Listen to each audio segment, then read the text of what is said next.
Thank you for joining me for another riveting episode of Coffee with the Commodore. I am, of course, Commodore Skip. And once again, at this point in the show, I must remind you that have no military rank, not part of any military organization, secret, covert, or anything that I could talk about. Because if I was, it wouldn't be a secret. And we all know what happens when secrets are revealed. I've played enough Delta Green to know. Okay. Hope everybody's having a good New Year so far.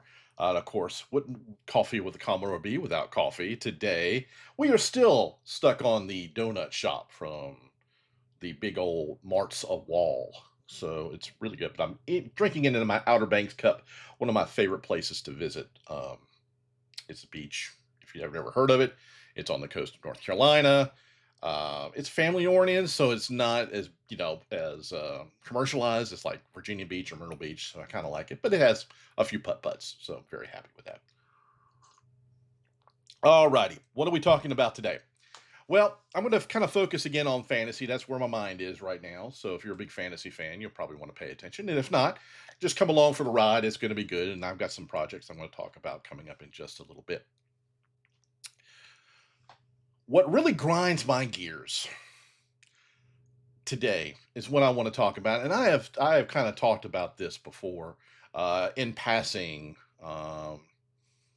with others, talking about the fantasy genre.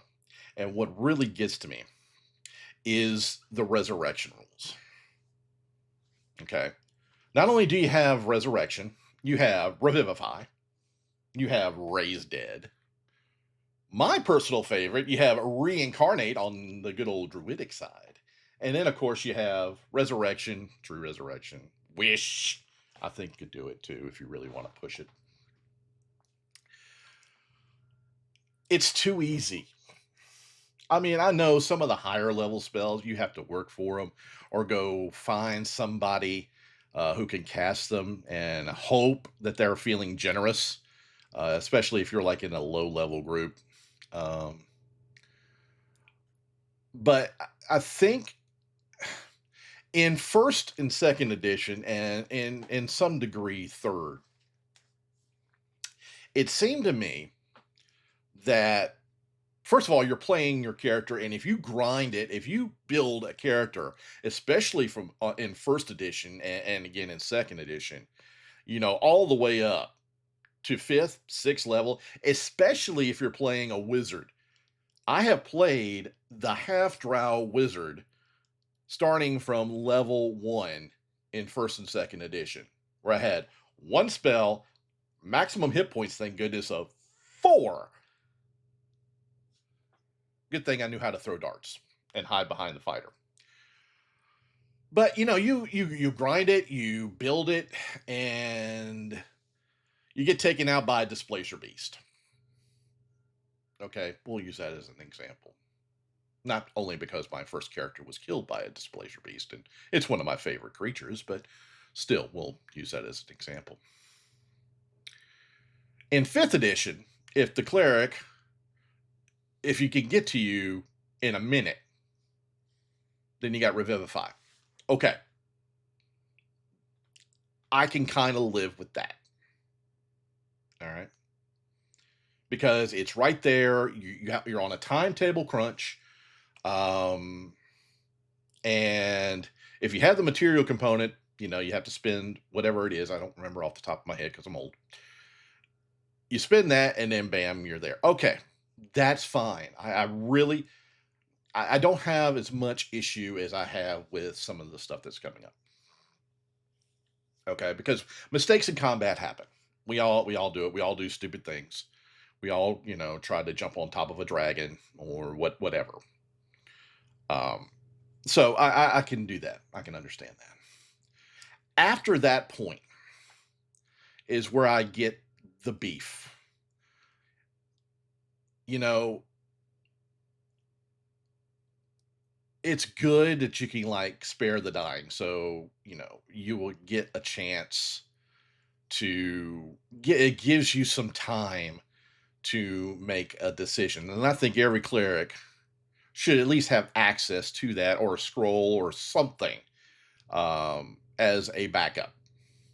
I think that's a good idea.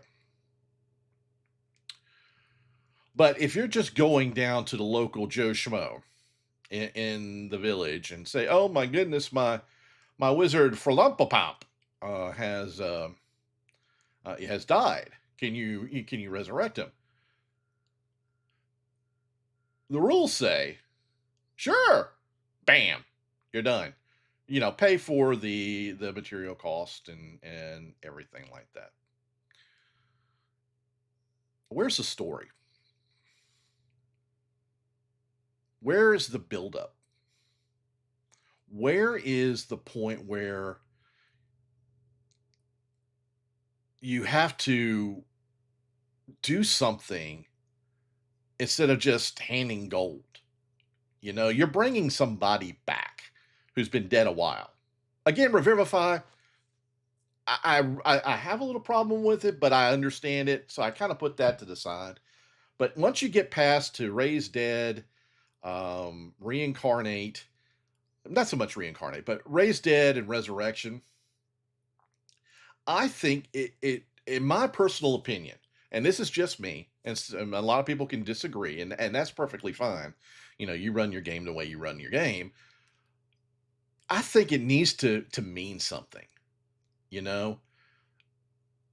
Now for the dead character, oh yeah, yeah, yeah.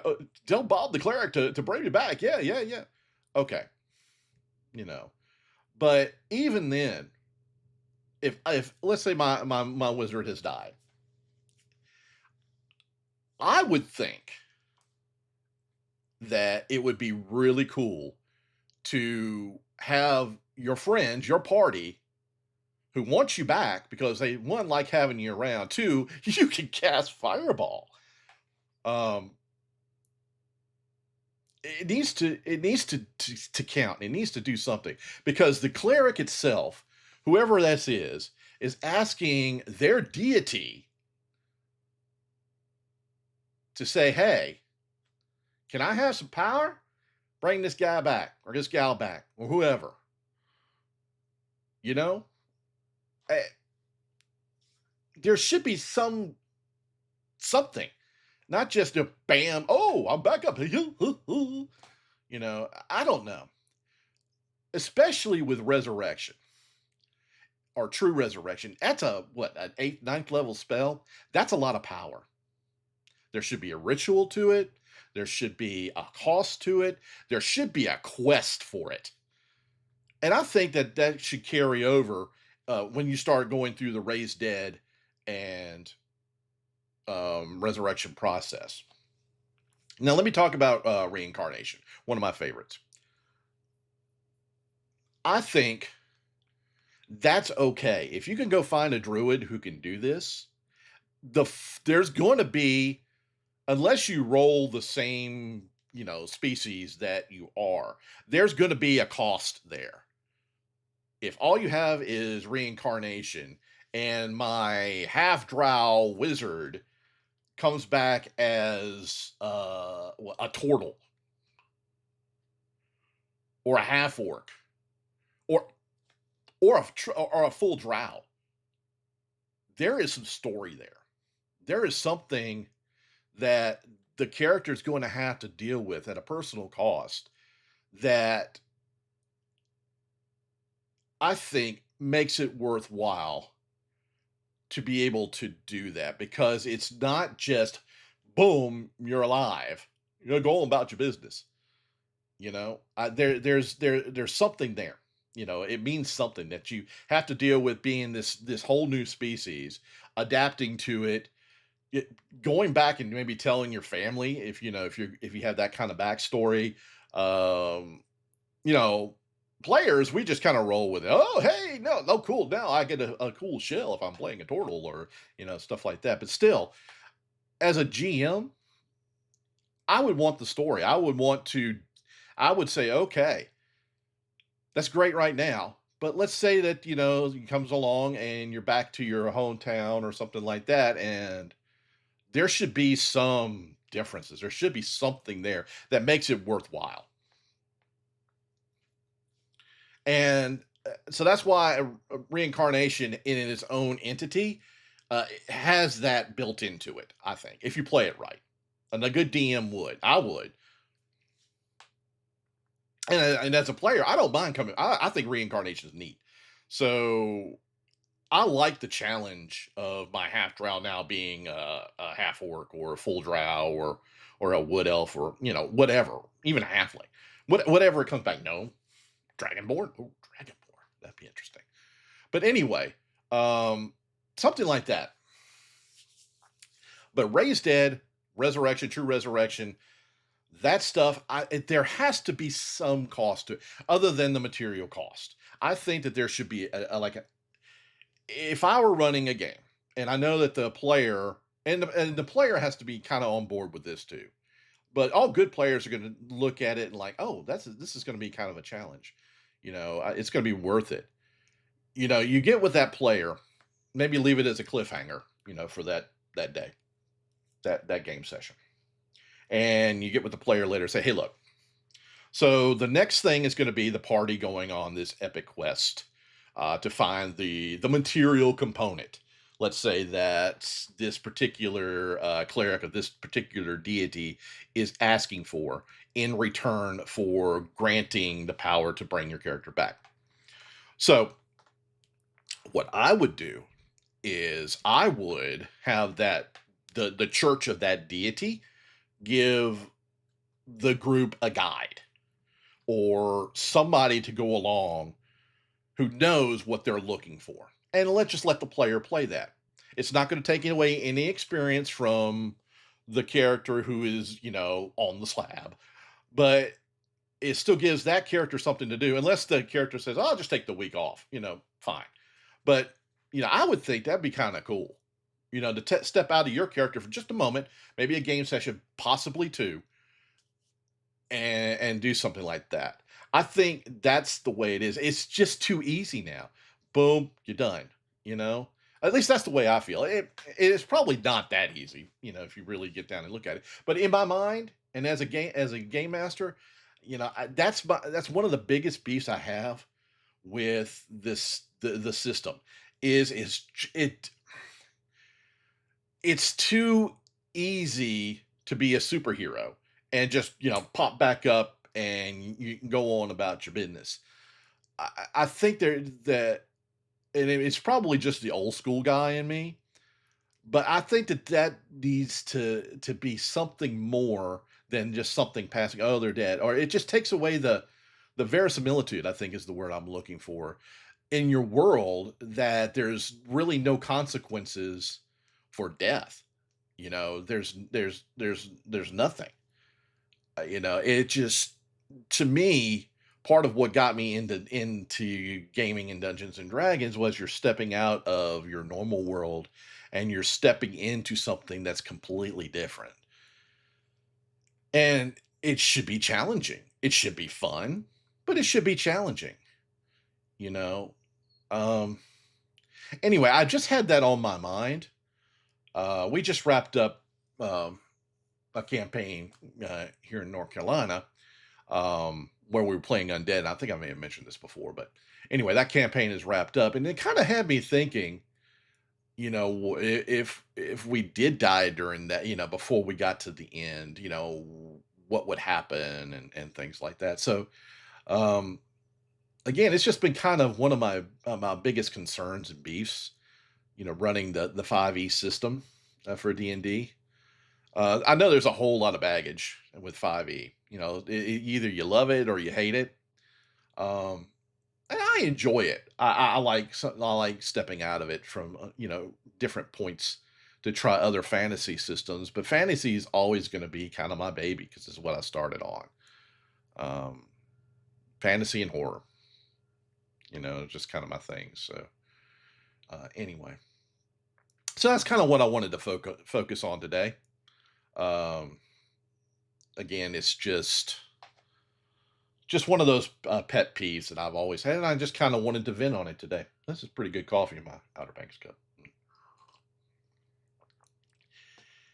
Anyway, got a couple of projects coming up. Of course, we've got continuing on Black Creek, the New Dawn. I'm excited. I'm getting ready to get the voice track for my special agent in charge, Garth Black. Apparently, he's got a big scene that I'm going to be recording for the next part. So I'm really excited about getting that and seeing exactly what's going on. Charlie's done a great job um, over there with this Delta Green. And if you're not familiar with it's New Dawn, Black Creek. I'll put it in the blah blah blah below as a link to it. But it's Delta Green, very X-File-ish feel to it, and heavily produced.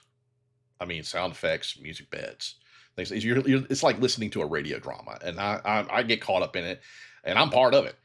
And the way Charlie writes it is that certain people who are doing certain voices don't know the whole story until it's all put together, and even the two players don't really know the whole story. They know what they're going through, but they don't know some of the behind the scenes or what's going on with the bad guys or the government or anything like that, or heck, even what's going on with my character.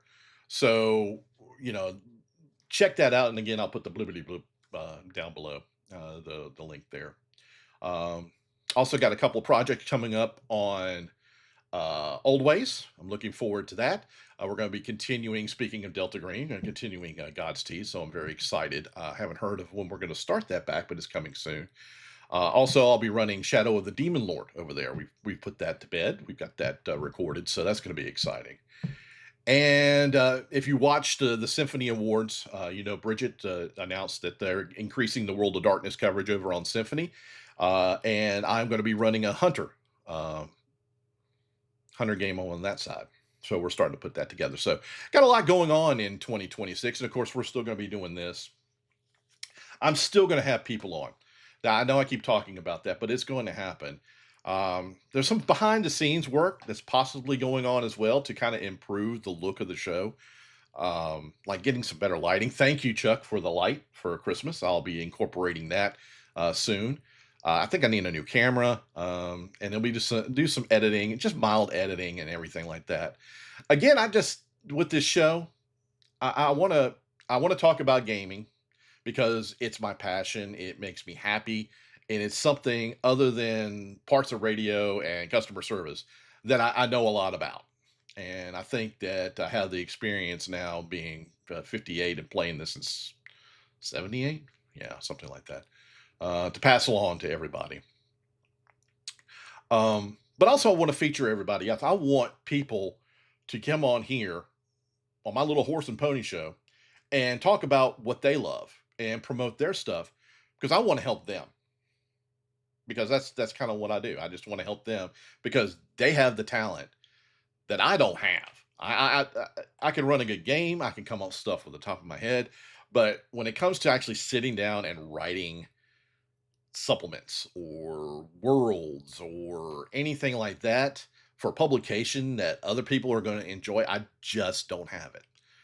But I know how to talk and I know how to conduct an interview. So I think that's kind of the direction that and I mentioned it before, and it's going to happen within the next couple of months. I do promise. And thank you all, the loyal listeners who I have so far that seem to be growing a little bit every time. So I'm very happy at that. Thank you. At any point, please, just drop something in the chat below. I'd love to hear from you. I'll respond. And just tell me what you think of the show. I know there's production issues. The camera jiggles and the lighting's not all that good so far and things like that. So I'm aware of the technical issues. But I just like to know what people think, what they're thinking in the game, and what are you playing. Stuff that maybe you want me to talk on. Just drop it all below, y'all. This little horse and pony show I love. It started out as a little arc, and I've just kind of grown to enjoy sitting down and talking to everybody about gaming and other things. So anyway, I've kind of rambled on longer than I normally do. So I'm going to go ahead and bring this episode of Coffee with the Commodore to a close. And again, I want to thank everybody for tuning in. I hope that you have a fantastic remaining of the week whenever you watch this. And remember to smile. You never know whose day you might brighten. We'll see you back here next time with Coffee with the Commodore. Toodles.